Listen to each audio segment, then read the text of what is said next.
of the lecturers who help them, mostly on the technical side. So what they use is called UDK.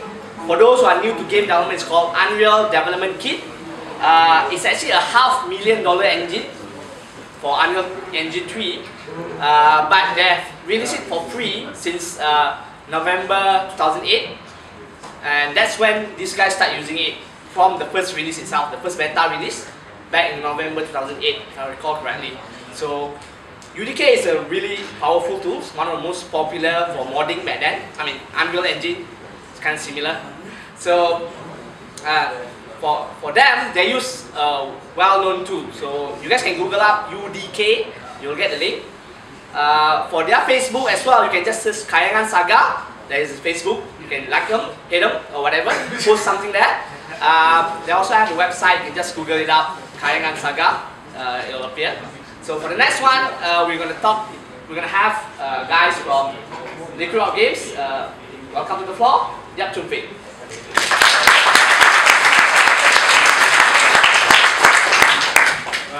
Okay. Today only I myself can make it. I'm Yap from Liquid Rock Games. Just to tell you a little bit, Liquid Rock Games is essentially an army of two. So it's just myself and my partner Pang, Nathan, who could not make it today. So I'll talk on his behalf. It's a bit funny to get an artist to talk about technical programming stuff. So a disclaimer, I mean if you have any questions about programming, I'll try to cook something up and make it sound intelligent at the same time. So I hope you guys don't mind, I'll be sitting here. Okay, a brief overview of what we're talking about today is the tech, like the engine provided that we built for Aftershock, the game that we're working on, and also towards the end of the presentation, how we built the game itself, videos and screenshots of Aftershock. Okay, moving along, tech and tools. Basically, we have two tech which we are working on in Liquid Rock Games. The first is our own proprietary solid-state engine for all our future 3D games. It's essentially it's built on an open source rendering engine called Ogre 3D. Have any of you heard about Ogre 3D before? Yeah. Right? So you know it's very bare bones. Yeah. There's nothing there. There's thousands of lines of code. It's used for Aftershock. And our second one, Plasma Framework, for our 2D mobile game for the iPad, iPhone, and so on and so forth. We've already released a game called Root Zen, which I'll show you a video afterwards. But today's focus won't be so much on the Plasma Framework, because it's still very simple. It's just a simple 2D engine. And I'll be focusing more on the solid-state engine. So I hope you guys don't fall asleep. It's mostly technical feature after feature after feature.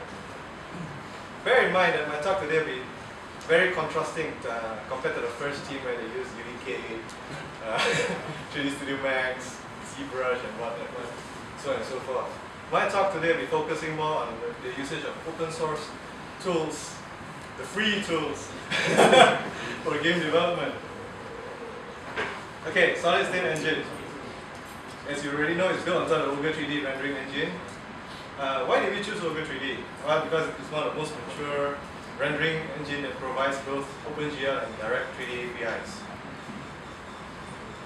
It is a free OSS renderer, and just to give you a rough percentage, about 22% is open source. 22% of all the total lines of code and features is open source, whereas the rest 75% or so is built in-house, custom built. Okay, what does the solid-state engine feature? We have rendering, mostly done by Ogre. We have a basic input, it is multiplayer capable, scripting, framework development, we have physics, and we support sound. Okay, don't fall asleep yet. It's going to get more lengthy after this. Rendering, we have shadow systems, LI, PSM, and PSSM, parallel split map shadow maps. If any of you played games like Assassin's Creed, then you know what type of shadow map I'm talking about. Everything is real-time shadow, we don't use shadow maps. The reason being because as games get more and more complex and the poly count keep going through the roof, it's no longer feasible to create shadow maps anymore. That's why most games are going for real-time deferred shading and lighting and shadow, because And in the old days, like Half-Life, where one level is like 50,000 polygons, you can actually fit the whole thing into a single light map file, and it look okay. But now, as our level, one level Aftershock is about 2 million polygons. You can't really fit all that without having artifacts. It looks ugly. You know, some parts is like there's a lighting will run off and stuff.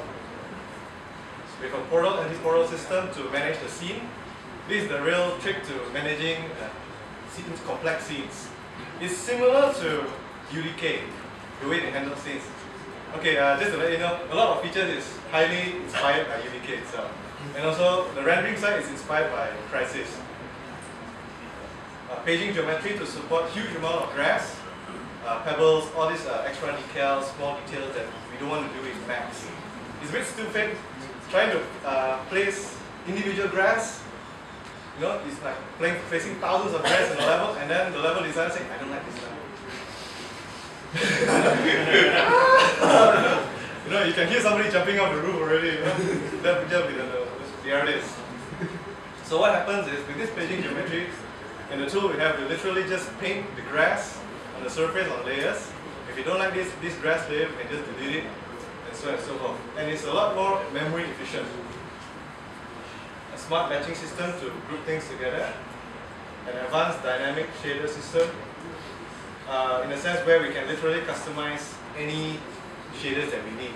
It's sort of like whenever I need a new shader, refractive or reflective shaders and so on and so forth, I just let my partner know and he'll hook up a new one for me. 64-bit light, pre-pass renderer for massive real-time lights. This is a deferred shading. For those who don't understand the significance of this, is this. Traditionally, on a material, you can only support 3 lights without lagging. The problem is, now, with deferred rendering, we can support unlimited lights. It will not cause a slowdown. Modern per pixel form lighting, detailed normals, similar like what you see in Gears of War. Parallax mapping, fog, sun flare, and high dynamic range lighting. Real-time screen space, screen refraction, and I forgot to add in real-time screen space ambient occlusion, or soft shadows. You know, like if you're a 3D artist, if you try to render those edges, those nice soft shadows around the edges, we have it real time. Okay, I'm just going to run through all the features.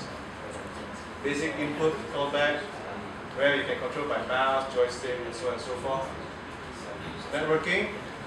We already have a networking engine running where we can actually connect online and play, get this, sync it. One of the features is having or not to have network is a very important engine feature, whereby we cannot just simply say, hey, I want to work on a single player game and add in networking later on. No such thing. You have to redo the whole thing again. So we decided early on to scrap the single player engine and decided to work with networking in mind. This so that, because the engine has to know what data to pass throughout the network itself. So it's very important. This is how we manage the asset and so on and so forth. Scripting. Advanced scripting, binding, interface allowing easy addition of script API. Okay, for scripting, it allows us to generate or create scripted events. Or we can use script to link, to bind certain sound effects to certain materials. The material could be a concrete material. So if a metal surface hits a concrete material, a certain sound will be played. Framework, smart content resource system that allows sharing of content resources between levels. Generic prefab system. Specialized track system for Aftershock to handle player craft within the racetrack. This track system is unique for this level, the level of editor that we use, because we need to handle how the player, how the craft will go on, how the AI wish where it will go. Otherwise, we'll just be running blind. Okay, we have physics, tightly coupled physics engine with a scene framework, specially designed hover vehicle physics simulation based on Bullet's raycast vehicle system. For those of you who are not familiar, Bullet is an open source physics engine as well. It's also used in most current movies today. Sound we can do both either OpenAL or get a licensed version of AppMod and integrate it. for Doppel effect, you know, where the engine increases in speed, you know, those kind of thing, and surround sound, those will be good as well. Okay, tools. Basically, most of the levels in Aftershock is designed using our own proprietary level editor. Bear in mind, it's just very bare basic user interface, not as fancy or polished as UDK. Art Assets is developed using OSS solutions, where we use Blender 3D to replace 3D Studio Max, GIMP to replace Photoshop, Lightworks to replace After Effects, Crazy Bob, Terragen. So basically, these are very low-cost solutions. The thing is this. One of the reasons why we use open source is, as you all know, is cost. In Malaysia, got the currency exchange, the license of 3D Studio Max like 15,000 ringgit, and that also you're not going to use all the features. Okay, and when my partner first introduced Blender 3D to me, I was like, what? And using it, I almost, you know, vomited blood every day. Serious. The problem is because the version I was using was version 2.49. A lot of features are in shortcut keys, and it's not even in the UI. So you know, it's like, I like to use Studio Max. If you cannot find a shortcut key, you can at least look for a button or the script or something, right? But then there's totally nothing there. So I was cursing for the first half a year. And GIMP, also another weird software. So it's like a whole new world. My world was turned upside down. Because previously I was pretty much hardcore 3D Studio Max user, ZBrush, Motion Builder. I'll be pampered, spoiled by all these commercial software, and suddenly I'm thrown with this open source software that can't even bend objects. Serious. On 3D Studio Max you have a bend modifier, right? You don't even have that. All the profanities coming in every day. Okay, more technical detail stuff, level editor features. Don't worry, I'm saving the best for last. So we have Op3C Manager, real-time object placement, positioning, portal and portal, real-time HDR, blah blah blah. The idea for designing the level editors is to get what you see is what you get. Something like UDK itself, as in you can just place everything in the scene real time. You can even see the grass moving, the shadow, all working, lighting, because we don't use light maps. You don't need to wait to generate light maps and all that, so on and so forth. Everything is real time. Okay, more interesting bits. Screenshots, finally, something that everybody understands. Okay, level editor. So this was our first level editor. Nothing fancy, but it's awesome. Awesome in a sense because it allows an artist like me to quickly iterate without going to and fro to the programmer all the time. I can literally build a whole scene here, test it, optimize it, and make sure it runs correctly, and package it. And by the time that the programmer gets it, I can guarantee it works. There's no such thing of too many in-betweens. In fact, I don't even need to talk to my programmer for like 2-3 months while I'm working on the level.